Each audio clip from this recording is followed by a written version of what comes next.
Assalamualaikum warahmatullahi wabarakatuh. Kembali lagi kawan di Legenda Catur Dunia. Selamat buat Vladimir Fedosev yang memenangkan seri pertama Grand Chess Tour tahun ini kawan, seri Superbet Rapid dan Blitz Polandia.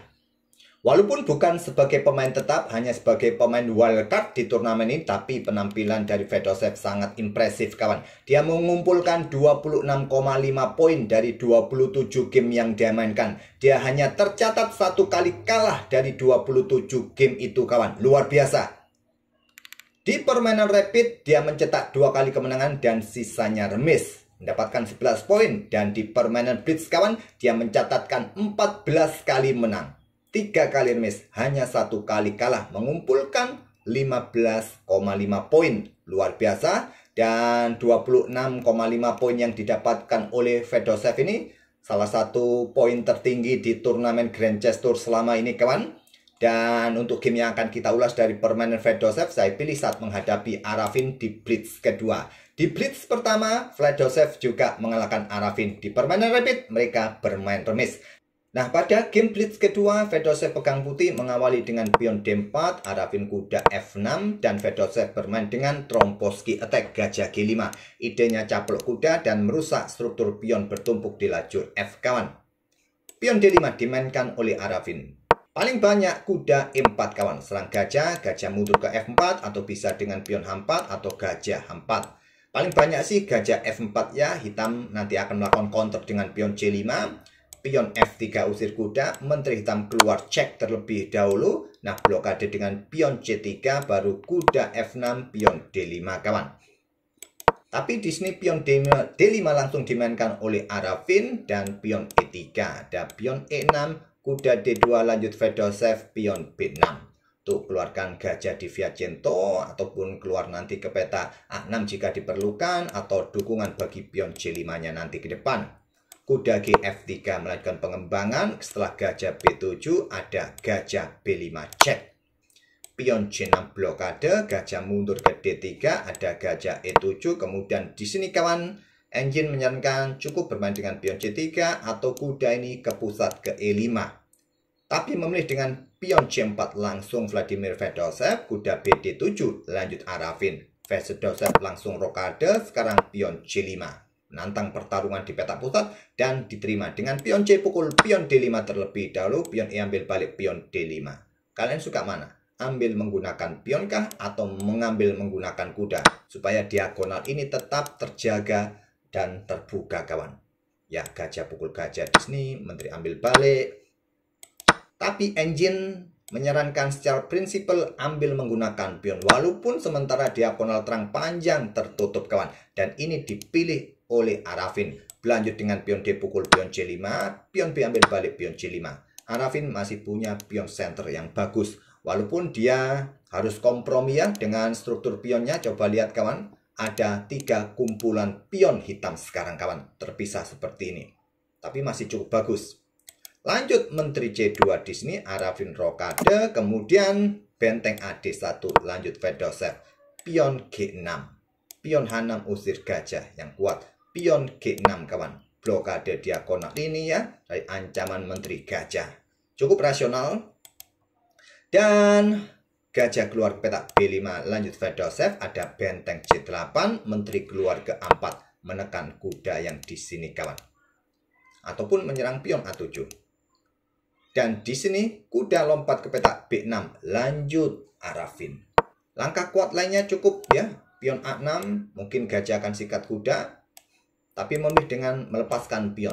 Kuda B6, menteri caplok pion A7, kemudian di sini ada benteng A8, menyerahkan gajah kawan.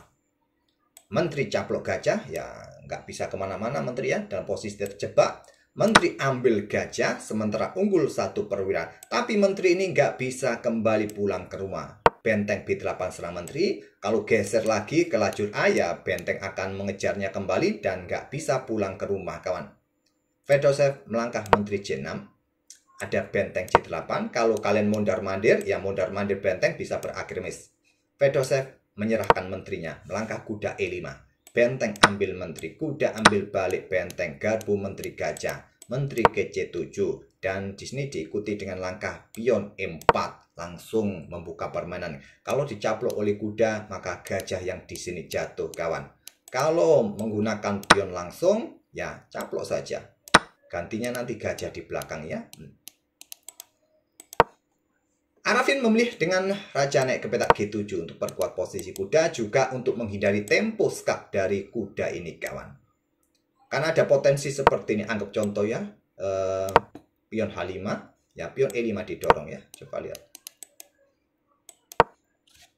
Jadi raja naik, kalaupun pion ini sekarang didorong, kawan, kuda bisa ke petak G8, berikan dukungan bagi gajah di petak E7. Jadi ada benteng Fe1 terlebih dahulu, kemudian kuda G4. Menyerahkan gajah, kawan. Memilih untuk keluar menyerang Arafin. Ya, opsi kuat lainnya kuda ke G8, kawan, backup gajah. Mungkin kuda akan caplok gajah cek, kuda ambil balik, mungkin pion A4. Oke, menyerahkan gajah, memilih untuk keluar menyerang. Kuda G4. Gajah pukul gajah E7. Menteri ambil pion H2 cek. Raja F1, benteng E8. Ada gajah ambil pion C5 dan sudah bisa mengcover petak F2 sekarang gajah. Ada kuda C4, kawan. Terlebih dahulu gajah D4 cek, blokade dengan pion F6, baru kuda pukul kuda C4, ambil balik, dan pion F3 terlebih dahulu usir kuda. Menteri F4, pin pion ini langkah kuatnya memilih kuda mundur ke H6. Baru sekarang gajah G1 usir menteri terlebih dahulu, menteri F4, kuda mundur ke D4 terlebih dahulu dari Fedosev, discover tag pada benteng. Benteng naik ke E5, serang balik gajah, gajah ambil pion C4. Coba kita hitung di langkah ke-31 ini, materi apa saja yang didapat oleh Fedosev, kawan. Untuk masalah kontrol waktu, Arafin sudah dalam posisi krisis waktu. Ya, dari pengorbanan menterinya tadi, kawan, mendapatkan kompensasi 1 benteng dan 2 gajah. Plus tambahan pion tentu saja. Sudah sangat jelas, di sini Fedosev sudah sangat unggul secara materi, kawan. Walaupun tanpa menteri. Menteri H4, ada kuda ke E6 cek. Sikat oleh benteng, ambil balik oleh gajah, kemudian ada pion G5. Benteng D7 cek, raja G6. Pion G4, hentikan laju pion, batasi ruang gerak raja, kawan. Dan di sini ada menteri H3 cek, raja E2, menteri ke G2 cek, blokade dengan gajah F2, menteri H2, sekaligus Arafin kehabisan waktu, kawan. Apabila permainan tetap dilanjutkan, ada ide benteng C1 ya, nanti ditumpuk dan potensi skak mat, kawan. Sulit kalian hentikan lagi. Anggap contoh seperti ini, menteri keluar untuk mendapatkan diagonal serang kembali ya. Nah, ada gajah F5 cek, kalian nggak bisa kemana-mana, caplok oleh gajah, caplok menggunakan pion E cek, tak ada pilihan. Nah, benteng ke H1 cek, blokade menteri, sikat, checkmate, kawan. Ya, idenya benteng ini geser ya. Dan kalian sudah nggak bisa ngapa-ngapain lagi, kawan. Coba lihat, kuda kalian juga nggak bisa kemana-mana ya. Semua dikawal oleh putih, nggak bisa kemana-mana. Oke, permainan luar biasa dari Fedosev dengan pengorbanan menterinya. Ya, dibilang pengorbanan sih pengorbanan, cuma terpaksa posisi menteri tadi ya. Oke, semoga bisa menghibur kalian. Sekali lagi selamat buat Vladimir Fedosev. Dan sekali lagi bagi kawan-kawan yang ingin bergabung ke klub catur yang admin buat untuk bisa bermain di turnamen yang admin buat, ya berhadiahkan pulsa.